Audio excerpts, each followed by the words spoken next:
Hi, everybody. This is Stefan Molyneux from Free Domain Radio. So, a little update on the economy. Last year, I put together one of my most popular presentations called There Will Be No Economic Recovery. Prepare yourself accordingly. We'll put the link to that below. And here is a very brief update, mostly focusing on what's going on with oil prices. So, people are saying, well, but the Dow is at an all-time high, stocks are doing great and so on, but so what? I mean, of course, when a rocket's engines fail, it keeps going up for a little bit and then it goes back down. And in the fall of 2007, right before the recent Great Recession, the Dow was at an all-time high in October. Unemployment was below 5%, but there was record margin debt on Wall Street. Margin debt, of course, is the multiple of the obligations that you're taking on when buying or selling various financial instruments. Since the crash in 07-08, 40% of America's wealth has been destroyed. And how is the economy still floating along? Well, because people have been basically backfilling losses in income and losses to inflation through debt. So if you have a look at all of the debt, government, business, consumer, and so on, all of the debt in America since 2000 has more than doubled to over $57 trillion, which is really quite a lot. That's almost 4 times the U.S. economic output as a whole. So when you are increasing debt, you are not floating. You are simply deferring and exacerbating disaster. Building debt to deal with a decaying economy is like taking heroin to fix a toothache. I guess you'll feel better in the moment, but the rot only gets deeper. 50 million Americans now subsist on food stamps in states like Illinois. 2 people sign up for food stamps or food assistance for every 1 person who manages to land a job. So in the stock market, of course, price to earnings ratio. So companies make money and there's supposed to be some relationship to the price of the stock and the profitability of the company. And there are some estimates that says it's more than double what it should be. Margin debt, as we mentioned, hovering near record highs. And the real economy fundamentally continues to fall apart. Recently, of course, we found out that for the first time since Ulysses S. Grant was president, America is not the leading economic power on the planet. That has been ceded to China, which itself is undergoing some significant economic slowdown. Over the 4-day Thanksgiving weekend, traditionally a time of high spending, not to mention high turkey murder for Americans, consumer purchases were down a crazy 11% simply from last year. Retail is hugely hurting in the United States. Of course, retail requires that consumers actually have money to spend. And there's already more than 1 billion square feet of retail space sitting empty in the United States. 1 billion square feet of retail space sitting empty. This is not just because people have switched to online purchases, because online purchases have also taken a hit of the recent shopping season. According to some experts, up to half of all shopping malls in the United States may shut down within the next few decades. The long-term trend for real household income since the year 2000 has been down, and these two things often go together. When your income goes down, in order to maintain your lifestyle, because changing your lifestyle can be very expensive. If the value of your house has gone down, you need to downsize. Selling your house could net you quite a loss. And so people generally cross their fingers and borrow in the hopes that somehow the ship is going to magically turn around, which, when it's about 3 inches off the Arctic floor, a la Titanic, seems a tad unlikely. Now, oil, of course, has come down catastrophically over the last little while, or positrophically, I guess, if you're on the right side of a derivatives contract. But what's happened? Well, America has now become the largest producer of oil in the world. Yes, larger than Saudi America, larger even than Canada. So as the price of oil went up, it became profitable to do things like fracking and to extract oil from a shale. The shale oil boom has been massive to the United States. It actually, even more than Russia, more than Saudi Arabia, created millions of jobs and it's one of the main reasons why the percentage of Americans employed has remained somewhat stable, at least relative to the alternative.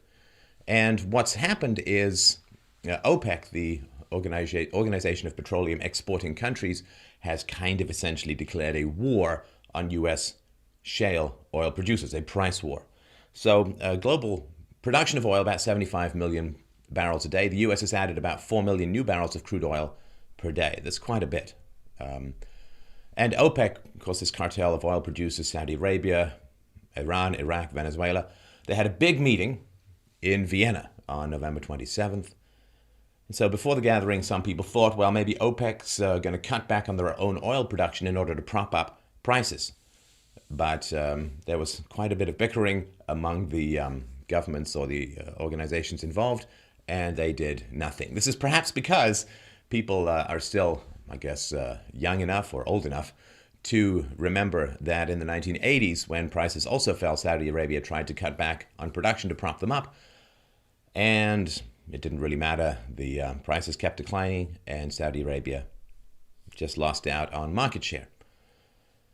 Now, it's very tough for the OPEC countries to cut the price of oil. And by the way, since I'm a big fan of the free market, it's kind of weird to think about governments raising and cutting prices, but that's the fascistic overlord non-free market that we currently struggle under. But significant amounts, of course, of these countries' budgets, the OPEC countries' budgets for government spending come from profits that they make from the sale of oil. And so when oil falls below a certain amount, they simply can't meet their budgets, which is why, and this produces a huge amount of social unrest, to say the least. So this is one reason why these governments wish to keep the price of oil high. And if you look at someplace like Russia, Russia gets almost half of its budget from basically overhead tax, mafia-style pillaging on the sale of oil. And Russia's growth has been pretty anemic. It's forecasted just this year to do 0.4%, which is pretty bad. And this is perhaps one reason why they're ginning up all these conflicts in places like the Ukraine. So, of course, to pump oil directly out of the ground in places like Saudi Arabia and Kuwait, it's pretty cheap. But it's more expensive, to say the least, to extract oil from shale formations in places like Texas and North Dakota. So the whole point of letting the oil prices fall from the OPEC countries is to make the new U.S. production of oil through fracking and shale unprofitable. And so hopefully that they're hoping to push or allow the price of oil to fall to the point where these U.S. Shale producers in particular go out of business, and then nobody wants to go back and reinvest in those businesses, and that oil lies fallow and thus allows the oil prices to stabilize and continues to put the power of oil prices squarely in OPEC's hands.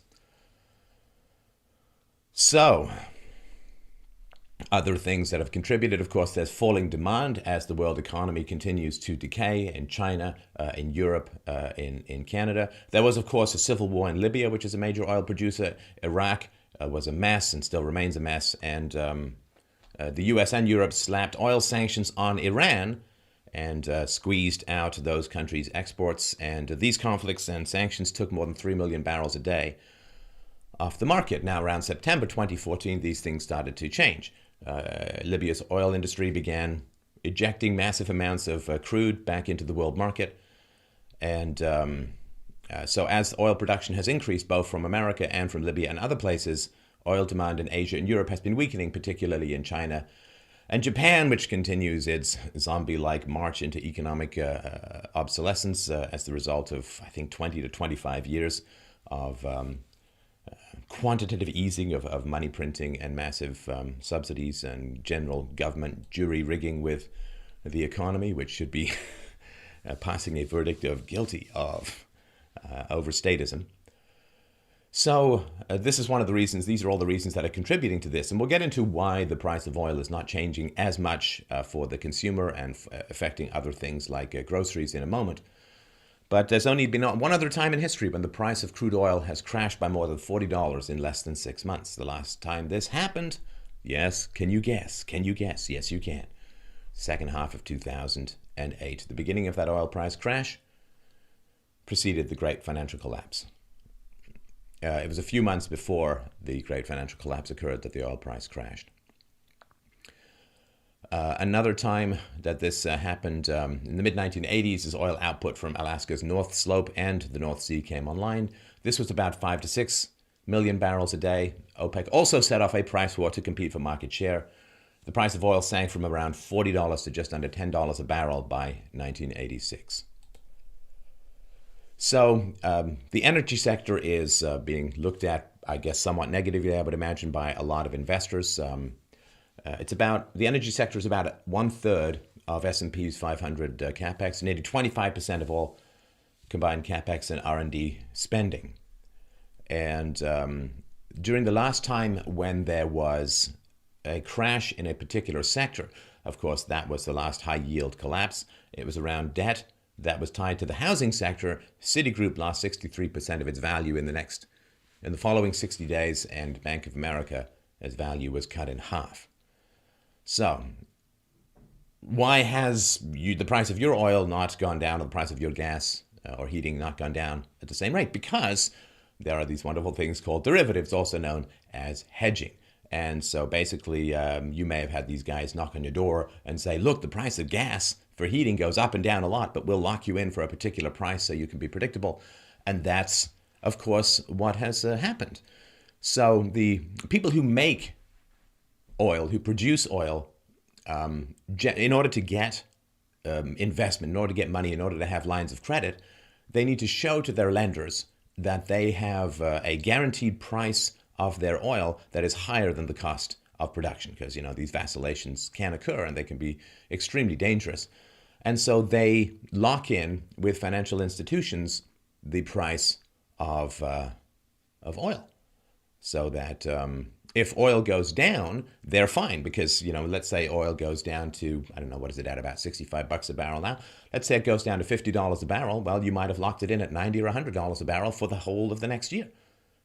In which case, you as a producer is making a fortune. The person or the institution who lends you that money is basically going to eat their shorts with Tabasco.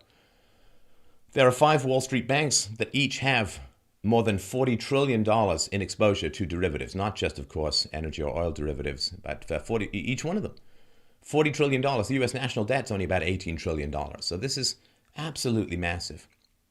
So energy stocks are taking a beating. In recent years, almost every single time that what are called junk bonds or high yield bonds, of which the energy is a substantial portion, in recent years, almost every single time these junk bonds have declined substantially, there have been notable stock corrections as well.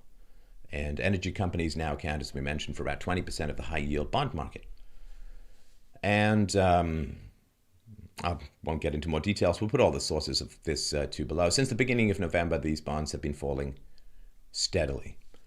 So just for example, some energy companies say that they've hedged over 3/4 of their output for 2015 all the way through to the end of next year. Another one says 2/3 of its likely production is hedged, which means that it's guaranteed at a high price no matter what happens in the market. So they're happy and doing well and make a lot of money. On the other side, the financial institutions that sold them these derivatives contracts are going to get hurt and hit really hard. So there's this belief that you can, through hedging and so on, you can cancel out risk. It is impossible to cancel out risk.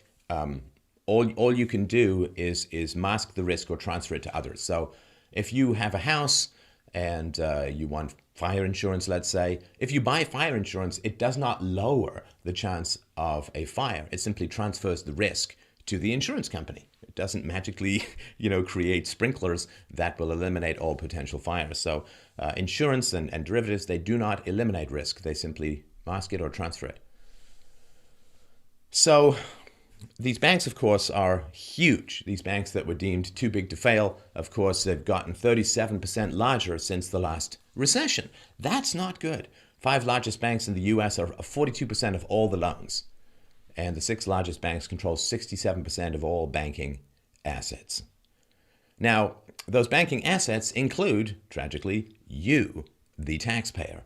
Because right now, as we speak, lobbyists for the big Wall Street banks are pushing really, really hard to include a provision in a bill the bill's actually designed to keep the federal government funded past the imminent December 11th deadline.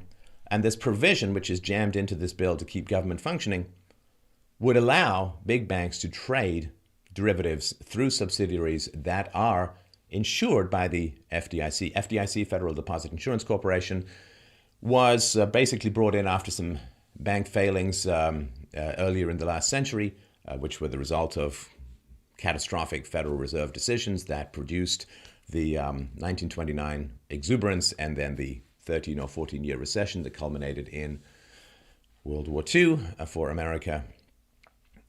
So when people lost money, they wanted to go to the government to have their money returned to them. And so this is generally, you can't get your stock market portfolio, stockbroker portfolio insured, but your savings account can be insured, and this is common throughout the Western world. And so the banks now want to be allowed to trade high-risk derivatives through subsidiaries that are federally insured. So if there's some local bank that's a subsidiary of a larger bank, you put your money in there. The whole point is to keep high-risk trading away from that bank. But if they're allowed to have those banks trade high-risk financial instruments, then the risk of loss becomes, of course, much greater.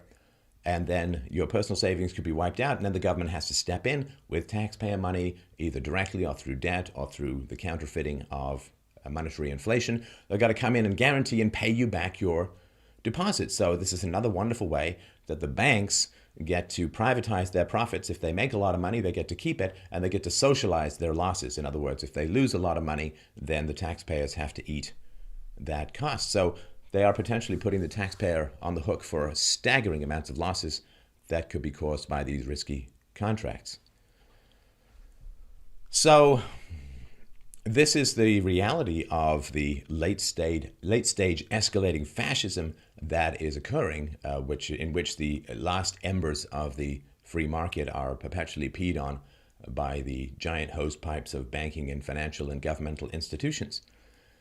So you will pay through taxes, you will pay through inflation. In other words, if you're a citizen or any dollar holder, you are likely to pay through the erosion of any kind of value.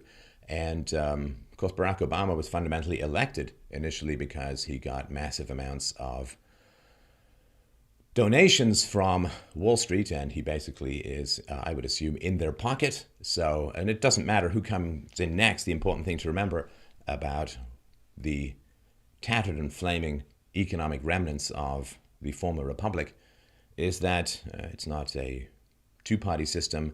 It is a one-party system in America and throughout most of the Western world. It is a one-party system run by bankers.